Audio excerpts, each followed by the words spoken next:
Sorry, our video cut out. I was saying that we get a lot of cocoa. Our chocolate comes from Colombia and other places in South America. As soon as he reads one book, he brings home another. Soon the house is filled with books. His wife, Diana, grumbles. What are you going to do? Eat books with our rice? So think about how she feels. And we're starting to talk about characters today and a little bit about author's purpose, like we talked about yesterday. So think about character development. How does this woman feel when he's bringing home books? And her question is, are we going to eat them with our rice? So she's questioning, what can you do with them? Lewis thinks long and hard. At last, an idea pops into his head. What could you do with a bunch of books? I can bring my books into the faraway hills to share with those who have none. One burro could carry books, and another burro could carry me and more books. I wonder if he's making like a little lending library, or if he's going to read them to kids. Lewis buys two sturdy little burros. He names them Alpha and Beto.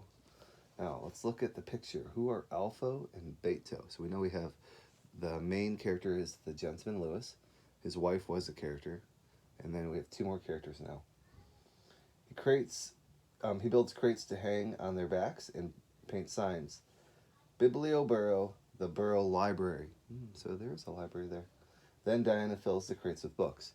So if you didn't figure it out yet, Alpha and Beto are his burros, which are also donkeys. A lot of countries use donkeys. I used donkeys when I was in Asia. They would carry our stuff, and then when people weren't feeling well when we were hiking at high elevation, they would take the donkeys back down. So burros are very important to many people. It might be important to some of you. Some of you may have burros or donkeys. Every week, Lewis and Alpha and Beto set off to the countryside to faraway villages in the lonely hills. Now notice in this book, it's kind of hard to see, but they've marked some of those words yellow. They've highlighted across, so going across the country or going across your body. Countryside, villages, so those are interesting words, and lonely. So countryside is across their country, Colombia. We could go across the United States to go to California, or we could go a little bit across towards like New York and that side. It says villages, which we know are another word for like cities. And villages could be more rural than a city, so it's kind of a smaller version of that. And the word I ask you to think about today is, what does it mean if the hills are lonely? Think about what it means if you're lonely. Maybe people are lonely right now because they're spending all this time by themselves. But the hills are lonely because maybe nobody visits them. This week they travel to El Tormento. Why are Lewis, Alpha, and Beto going to El Tormento? Think about what you saw in the text. And if you have the book in front of you, you could go back. I think they're going there to build a library. When the sun burns high in the sky, Lewis and the burro stop at a stream to drink the cool water. After they have their fill, Beto talks. Lewis pulls and pulls on Beto's reins, but Beto won't budge. So this book looks like nonfiction. Beto is making his hee-haw noise or something similar. That's why it says he's talking. The children are waiting for us. At last the burro gives in and steps across the stream. The Biblioburro continues on its way over the hills until at last Lewis sees houses below. The children of El Tormento run to meet him. So he's kind of a moving library. I'm wondering if he's going to be a lending library, if he's going to let the kids borrow the books, or if he's just going to let them read them and then take them along with him. Lewis insists on reading a story before they choose books to borrow. Today I have a surprise for you, he says. He reaches behind the books and pulls out a bundle of masks. Little piglets. Put on a mask and I'll read you a tale about pigs. Now you should be able to think about what tale he might be reading, a very famous tale about pigs.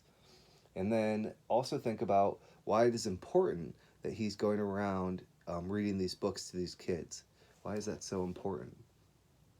If you said because they don't have a lot of books, that'd be correct. I don't think they have any books, some of them. And if you said the three little pigs was the big bad wolf, that would be my guess too. Look at, he's putting masks on him. Now, I might be wrong, though. There's 4 pigs. Let's see if he tells us in the name of the story. When the story ends, it's time for everyone to choose a book. Oh, he didn't let us know. So my prediction of the 3 little pigs, I can't answer. And that's okay. Sometimes we don't know the answer to our predictions. The children hold their books close as they say goodbye and walk home. I'm also reading this book for the first time. This is a textbook I found, so it's maybe for second graders, but it gives us some good things to think about. So some of my predictions are going to be incorrect too, and that's okay. Just remember to raise our hand and make those predictions. Lewis and Alpha and Beto head back over and around the hills, across the grasslands and streams, and into the summer. Where are they going? Think about rereading to find the meaning. At home, Lewis feeds his hungry burros, and Burro feeds her hungry husband. So, they headed back over the hills, across the grasslands, and into the sunset. It says, at home, Diana feeds her hungry husband. And then, instead of sleeping, Lewis picks up his book and reads deep into the night.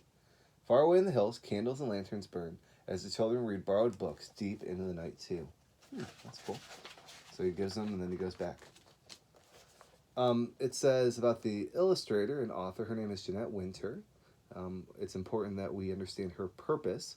She likes to write stories about real people. She finds her ideas while she's reading the newspaper. Biblioburro tells the true story of Louis Soriano, a school teacher in Colombia. When Louis started sharing books with villages, he had 70 to share.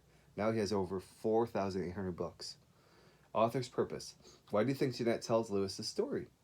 What do you think her purpose is? Now let's go back to yesterday. If you watched yesterday's video, we had 2 reasons. Entertain, and there's a third reason, but we're going to talk about these 2 today. Entertain, or is it to teach us? Is it for fun or to teach us? So let's think about 2 books. Let's bring out Bear Snores On. This book was, right? Good. To entertain us. This is fun. So this book is to teach us about this person who is real. And it says, use important details to summarize the information from your author's purpose chart. So here are my 2 ideas. She's telling me about Lewis, who's a real person, and she's teaching me about the fact that he brought 70 books to share during this story, but 4,800. Those 2 facts, which I can prove to be true, help me to understand his purpose was to teach me. So, here's a question. How do you know Biblioburro is a narrative nonfiction? Well, the genre, narrative nonfiction, and we know it's narrative because it's telling a story, but we also know that story is real, so it's narrative nonfiction. Do you think the author's writing to inform, entertain, and then I'm going to give you a third reason, possibly to persuade the reader. Now, persuade would be the third one. That would be if I write a book and I persuade you to buy chocolate. So in the book, it's all about chocolate being the best thing you should ever eat. You need to buy chocolate, and I bet some of you will get some probably on Sunday. I could persuade you to buy chocolate. So this one was more to inform you. What is a synonym for the word villages? Synonym, word that means the same. Remember, antonym is opposite, synonym the same. So another word for village could be town. I said city, but that's probably not the best synonym, is it? Because it's really smaller, so maybe like a small town. And then you could write about how the author shows that reading is important. Use details to help you. So that one you don't need to. But making connections. What did Lewis help out? How did Lewis help out in his community? That's our essential question. How did he help out? What did he do? And then what is something you learned about reading or libraries from Biblioburro? And then that's text to the world. All right, I'm going to stop our book right here. I thank you again for joining me. This is the second video. The first video did stop, so you'll need to watch both.